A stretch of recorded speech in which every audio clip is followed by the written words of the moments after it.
Halo teman-teman, balik lagi bersama aku Pajar di channel Pajwin. Jadi di video kali ini kita akan membahas tentang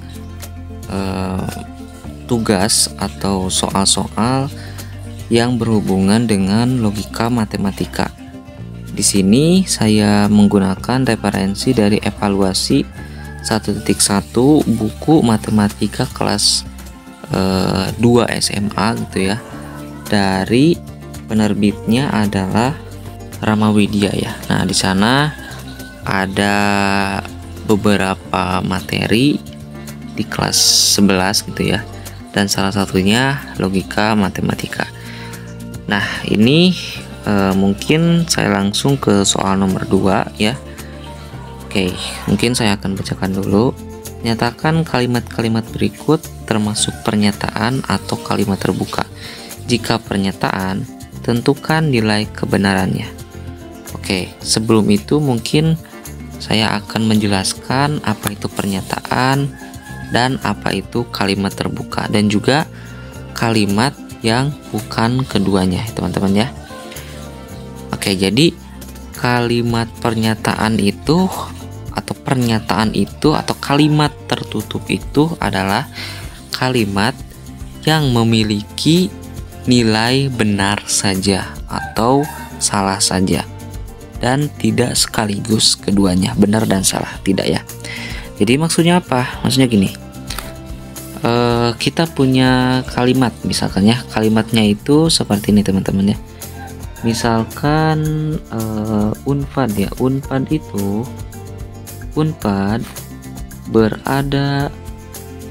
berada di Jawa Barat misalkan ya, di Jawa Barat. Nah, kalimat ini memiliki nilai yang benar ya, yang benar saja. Kenapa saya bilang yang benar saja? Karena pertama mungkin saya akan bahas dulu ya. Di sini kan subjeknya adalah Unpad ya. Nah, Unpad ini adalah sebuah kampus tempat, dan kalian tahu bahwa Unpad itu memang benar ada di Jawa Barat. Nah, maka ini ada di Jawa Barat. Nah, ini nilainya benar teman-teman ya. Maka ini disebut pernyataan. Tidak ada kan yang membuat kalimat ini salah. Unpad kan memang berada di Jawa Barat. Terus kalau misalkan saya ubah kalimatnya menjadi Unpad berada di Jawa Timur misalkan ya, Jawa Timur. Nah, apakah ini kalimat juga merupakan sebuah pernyataan? Tentu pernyataan ya. Alasannya adalah pertama, di subjeknya kita sudah mengetahui bahwa Unpad itu adalah sebuah tempat atau kampus atau bangunan yang kita sudah tahu di mana lokasinya, dan lokasinya dijelaskan di keterangan di sini bahwa lokasinya itu berada di Jawa Timur. Ini kenapa disebut pernyataan? Karena kalimat ini bernilai salah saja, teman-teman ya. Karena kalimat ini bernilai salah saja. Jadi enggak bernilai benar dan salah, enggak digabung, teman-teman. Ya. Jadi pernyataan itu ya seperti itu. Jadi nilai kebenarannya itu cuma satu, salah atau benar saja. Ya. Dan yang ini, yang Unpad berada di Jawa Timur, itu pernyataan yang bernilai salah dan sebut pernyataannya. Nah, bagaimana dengan kalimat terbuka? Oke, kalimat terbuka itu kebalikan dari pernyataan, teman-teman ya. Kebalikan dari kalimat tertutup. Misalkan gini. Misalkan apa ya? Misalkan saya punya kalimat matematika ya, misalkan ya, kalimat matematika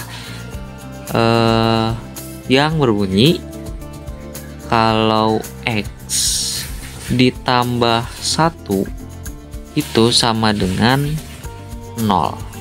Oke, X ditambah 1 sama dengan 0. Nah, pertanyaan saya, apakah ini pernyataan atau kalimat terbuka? Tentunya dengan analisis kita tahu bahwa ini adalah kalimat terbuka ya. kalimat terbuka. Kenapa? Karena seperti yang saya bilang tadi, bahwa kalimat terbuka itu adalah kalimat yang berkebalikan dengan pernyataan atau kalimat tertutup. Jadi kalau dalam kalimat tertutup itu kalimat yang memiliki nilai kebenaran benar saja atau salah saja, tapi tidak keduanya. Tapi kalau di kalimat terbuka itu sebaliknya, dia itu punya nilai benar dan salah atau mempunyai variabel yang masih ambigu gitu ya teman-teman ya. Jadi maksudnya gini teman-teman ya, kalau teman-teman punya kalimat X tambah 1 sama dengan 0, terus teman-teman coba untuk memasukkan X ini, misalkan teman-teman pilih X-nya itu sama dengan negatif 1. Coba kita masukin ke pernyataannya, maksudnya ke persamaannya. Berarti kan negatif 1 ditambah 1 sama dengan 0. Kan 0 kan sama dengan 0. Ya, berarti benar ini kalimatnya. Benar. Oke, ingat ada benar ya.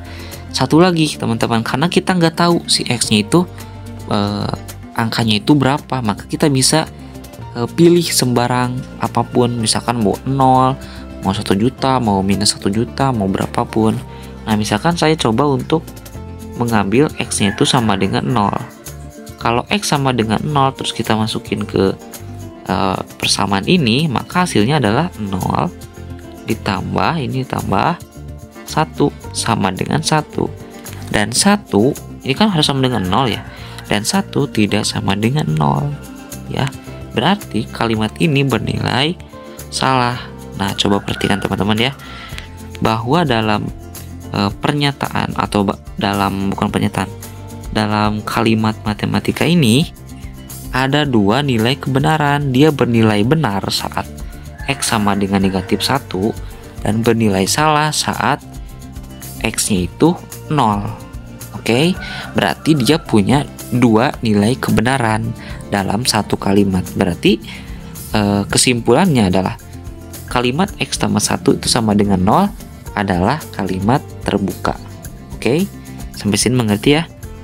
Nah, berarti kita bisa, nah bagaimana dengan kalimat yang bukan keduanya?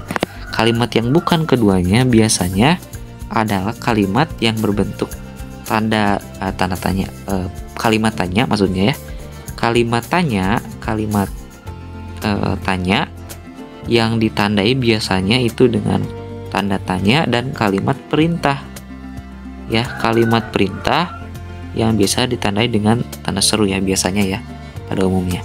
Nah sekarang kita akan menentukan apakah dari A sampai H itu pernyataan ataupun kalimat terbuka gitu.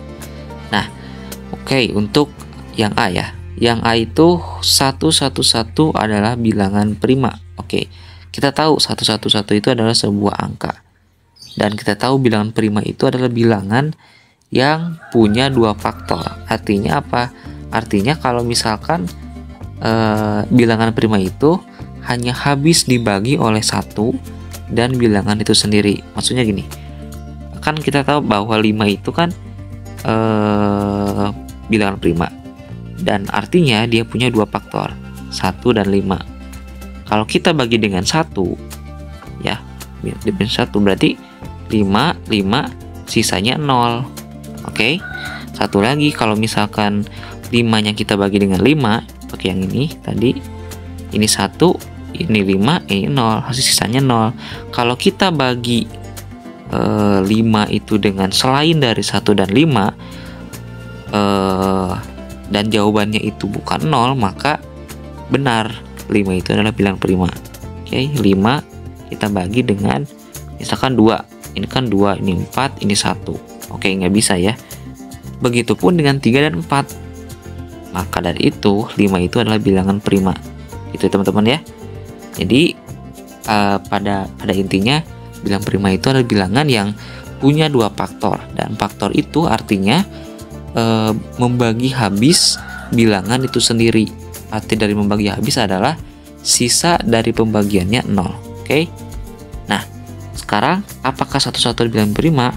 Coba teman-teman kalau misalnya yang udah belajar teori bilangan, mungkin udah tahu ya kalau 11 itu bukan bilangan prima, karena kalau kita bagi 3 ya. Kalau kita bagi 3 ini kan 37 ya. 37 ini 111, sisanya 0. Berarti faktornya adalah 1, faktor dari 111 ya, 111 dan 37. Nah, ingat bahwa bilangan prima itu adalah bilangan yang punya 2 faktor, 1 dan bilangan itu sendiri. Sedangkan bilangan yang lain tidak boleh masuk ke bilangan prima. Kalau misalkan masuk ke bilangan prima, maka bilangan itu enggak termasuk bilangan prima. Ini kan ada nih, makanya ini bukan bilangan prima 11 itu ya. Oke. Nah, berarti apa dong dia? Kalimat terbuka atau kalimat tertutup atau pernyataan? Dan jawabannya adalah kalimat tertutup ya, atau pernyataan, karena dia punya nilai kebenaran yang salah. Oke. Tadi yang saya bilang pernyataan itu adalah kalimat yang punya kebenaran yang salah saja atau benar saja. Ya. Nah, ini jika pernyataan maka tentukan nilai kebenarannya. Kebenarannya dari yang A itu adalah salah, teman-teman ya. Oke. Yang B, X plus 3 sama dengan negatif 1. Nah, ini seperti yang saya bilang tadi ya. Ini kalimat terbuka. Alasannya karena kalau teman-teman masukin di sini misalkan negatif 4 ya, masukin ke sini, kan hasilnya nanti negatif 4 ditambah 3 sama dengan negatif 1. Dan negatif 1 kan sama dengan negatif 1 ya. Ini kan bernilai benar ya, bernilai benar. Nah, sekarang kalau teman-teman masukin X-nya apapun selain dari negatif 4, misalkan masukin aja X-nya sama dengan 0. Oke. Kalau dimasukin X sama dengan 0, maka masukin ke ini, yang kalimat ini 0 ditambah 3 sama dengan 3. Dan 3 kan tidak sama dengan negatif 1 ya. Tidak sama dengan negatif 1. Maka kalimat ini bernilai salah. Nah, dalam satu kalimat, ini kan satu kalimat ya, satu kalimat matematika, bernilai benar sekaligus bernilai salah, kalimat ini dinamakan kalimat terbuka. Oke, teman-teman ya, mengerti ya sampai sana ya. Jadi yang B ini jenis kalimatnya adalah kalimat terbuka, dan karena di sana jika pernyataan tentukan nilai kebenarannya, maka ya di kalimat terbuka itu nggak ada nilai kebenaran karena masih ambigu ya. Ini adalah kalimat terbuka. Oke. Nah, sekarang yang C. Kita udah tahu ya kalau yang C ini pasti dia pernyataan, tapi kita nggak tahu apakah dia benar atau salah. Negatif 523 per 726 kurang dari negatif 523 per 725. Sekarang supaya lebih jelas, kita kan biasanya terbiasa dengan angka-angka yang positif ya, makanya kita kalikan dengan negatif 1. Ingat kalau di pertidaksamaan, kalau kita kalikan atau bagikan dengan negatif, tandanya berubah ya, dari kurang dari menjadi lebih dari ya. Berarti yang ini dikalikan dengan negatif 1 menjadi 523 per 726 lebih dari 523 per 725. Oke. Nah, sekarang untuk mengetahui nilai kebenaran, karena kita tahu bahwa ini adalah pernyataan, untuk membuktikan ini supaya teman-teman gak bingung, karena kan yang atasnya sama ya, yang atasnya kan sama nih. Teman-teman coba hilangin ya, hilangin sehingga yang atasnya jadi 1. Oke, jadi 1. 726 ini kita bagi ya, 1 per 725. Oke. Nah, yang harus dipertimbangkan adalah yang bawahnya, teman-teman ya. Yang bawahnya. Yang ini, yang 726 lebih besar kan daripada 725, tapi apakah 1/726 memang lebih besar daripada 1/725? Belum tentu teman-teman ya. Gini, oke, logikanya gini teman-teman ya. Kita punya apa ya? Kita punya sebuah garis bilangan. Oke, garis bilangan. Mulai dari 0. Oke, di sini 0. Dan kita tahu setengah itu kan di kanannya 0 ya. Setengah itu di kanannya 0. Oke, setengah itu di kanannya 0. Dan setengah artinya nilainya adalah 1/2 kan. Berapa nih kalau dalam bentuk desimal? 0,5 ya. 0,5. Oke. 0,5. 1/2 itu. Nah, berarti di sini kita tulis dulu 0,5-nya supaya gak bingung. Nah, yang kita akan buat sebuah bilangan yang kurang dari 0,5. Misalkan 0,3. Oke. Nah, jangan 0,3. 0, berapa ya? 0,1/0,25 mungkin 1 ya, 1/4 ya. 0,25 coba ya. Kan 0,5 itu kan lebih besar daripada 0,25. Ingat ya teman-teman ya, kalau misalkan di desimal di belakang komanya itu yang harus dipertimbangkan ya.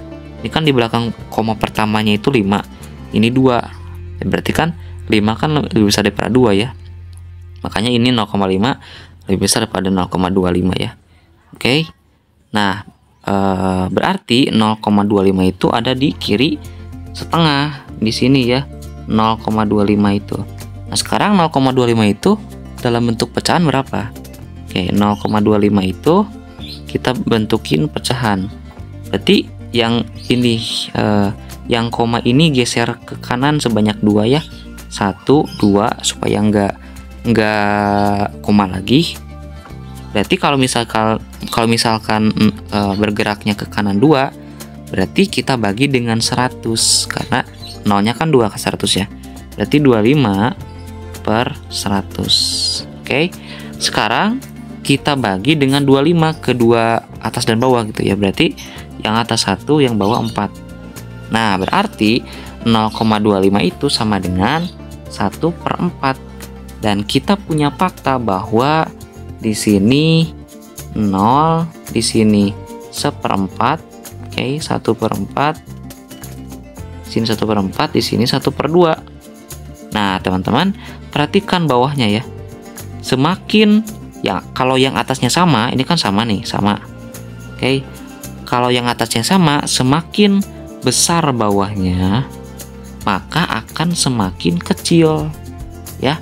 Semakin besar bawahnya, maka akan semakin kecil. Nah, ini 1/4 kurang dari 1/2. Oke. Nah, ini semakin besar bawahnya, maka akan semakin kecil. Nah, di sini yang bawah ini lebih besar daripada 725, maka yang ini harusnya lebih kecil, teman-teman ya, lebih kecil, bukan lebih besar. Makanya ini pernyataan yang salah saja ya, pernyataan yang salah saja. Oke. Maka ini adalah sebuah pernyataan yang memiliki nilai kebenaran salah. Oke. Sekarang kita lanjut ke yang D ya. Nah, yang D ini sebuah faktor. Oke. X adalah faktor dari 12. Oke. X adalah faktor dari 12. Nah, mungkin teman-teman coba untuk uraikan ya. 12 itu faktornya berapa aja sih?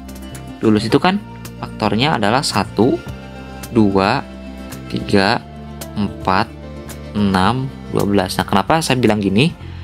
Nah, kalau belum tahu ya teman-teman ya, faktor-faktor ini kalau kita bagikan dengan kalau kita membagi faktor ini dengan ini, kalau 12-nya kita bagi dengan faktor yang ini, balik ya. Kalau 12-nya bagi dengan faktor yang ini dan menghasilkan sisa 0 seperti yang saya bilang tadi, maka fix ya, ini adalah faktornya gitu. Ya gitu ya singkatnya ya.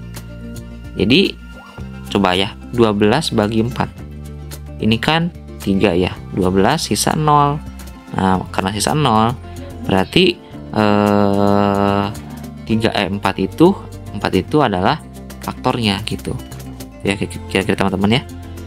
Nah, sekarang X adalah faktor dari 12. Ya. X adalah faktor dari 12. Kita nggak tahu X itu berapa. Bisa jadi 1, bisa jadi 2, bisa jadi 3, 4, 6, 12. Kalau misalkan kita masukin X sama dengan 2, maka kalimatnya masukin ke sini ya. Jadi 2 adalah faktor dari 12. Benar, teman-teman ya. Benar. 2 itu adalah faktor dari 12. Tapi kalau misalkan saya masukin 5 ke kalimat ini, 5 adalah faktor dari 12. Di sini kan nggak ada 5. Bernilai salah berarti. Karena bernilai benar dan salah secara sekaligus, maka kalimat ini bernama atau disebut kalimat terbuka. Oke. Kalimat terbuka ya. Nah, sekarang yang E ya. Nah, ini yang E kayaknya saya nggak terlalu banyak untuk membuktikan bahwa kosinus kuadrat ditambah sinus kuadrat sama dengan 1. Teman-teman coba untuk searching di Google ya, bahwa ini adalah sebenarnya rumus dasar dari trigonometri ya. Teman-teman coba searching dan jawabannya dari kuadrat ini dan ini dijumlahkan sama dengan 1, benar ya, nggak ada salahnya. Berarti ini adalah pernyataan yang bernilai benar. Kalau misalkan saya buktikan di sini mungkin akan terlalu panjang ya. Nah, jadi saya udah langsung aja ke sana gitu. Jadi itu adalah pernyataan yang bernilai benar. Oke, kita bahas dulu ya. Karena kan di sini kalau kita masukin X apa aja, mau negatif, mau positif, berapapun, pasti kalau dikuadratin gini hasilnya 1. Teman-teman coba untuk searching ya, rumus dasar trigonometri gitu ya. Nah, sekarang kita yang F ya. Kita hapus dulu. Di sini F pernyataannya adalah atau kalimatnya adalah 2n plus 1 adalah bilangan ganjil. N bilangan asli. Oke, kita tahu bahwa bilangan asli itu mulainya dari 1, 2, 3, 4 dan seterusnya. Coba teman-teman masukin satu persatu. Enggak perlu sih sebenarnya. 2 angka aja, bilangan ganjil dan genap ya. Misalkan saya mau n-nya sama dengan 1 dulu. Maka ini masukin ke sana ke F ya. 2 dikali 1 ditambah 1. 2 kali 1 2 ditambah 1 3. 3 itu adalah bilangan ganjil teman-teman ya. Nah, berarti ini benar. Nah, gimana kalau n-nya sama dengan 2? Sama dengan yang yang genap ya. Maka 2 dikali 2 ditambah 1, 4 tambah 1 5, dan dia masih berbentuk bilangan ganjil. Benar ya. Nah, maka karena semua pasti benar, ini kan bilangan ganjil itu terdiri atas bilangan genap dan ganjil. Bilangan asli itu terdiri atas bilangan genap dan bilangan ganjil ya. Nah, maka karena bilangan ganjil, n bilangan ganjil itu ganjil juga, dan n bilangan genap ganjil juga di sini menghasilkan ganjil, maka dan benar ya untuk keduanya, maka ini adalah sebuah pernyataan yang bernilai benar. Oke. Nah, sekarang kita lanjut ke yang G ya. Nah, yang G, pada segitiga ABC berlaku A plus B lebih dari C. Oke, kita gambar. Mungkin kita nggak usah terlalu dalam buat ngepelajarinnya, tapi mungkin teman-teman bisa cari bahwa teorema ya, bahwa di sebuah segitiga itu misalkan di sini ada A, di sini B, di sini C, jumlah dari dua sisi segitiganya itu selalu lebih besar dari sisi yang lain. Oke, misalkan di sini A plus B pasti lebih besar dari C, ataupun B plus C pasti lebih besar daripada A. dan seterusnya gitu ya. Pasti dua penjumlahan dua sisi lebih besar dari sisi terakhir gitu ya. Nah, maka ini selalu benar teman-teman ya. Ini selalu benar. Nah, ini adalah sebuah pernyataan. Nah, sekarang gimana dengan yang H yang terakhir? Kita coba uraikan yang ini ya. Berarti kan 2x plus 2 sama dengan 2x plus 1. Oke, kita ini hilang ya, ini hilang, ini coret-coret, pindahkan 2 sama dengan 1. Oke, 2 sama dengan 1. Teman-teman coba untuk masukkan x berapa aja yang teman-teman tahu ya.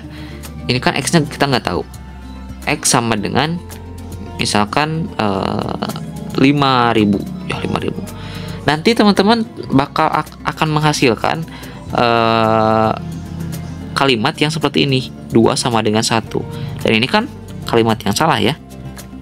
Begitupun kalau x nya sama dengan 5, x sama dengan 1, x sama dengan negatif 1 juta misalkan ya, pasti akhirnya akan menghasilkan seperti ini. Nah, coba teman-teman masukin x nya ke sini, pasti akan menghasilkan 2 sama dengan 1. Dan ini kan bernilai salah, dan terus bernilai salah tanpa ada benar sekalipun.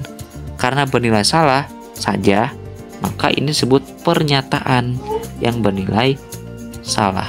Oke, nah berarti semuanya sudah kita jawab, dan kita sudah tahu dasar-dasar dari logika matematika, salah satunya di pengertian pernyataan dan kalimat terbuka.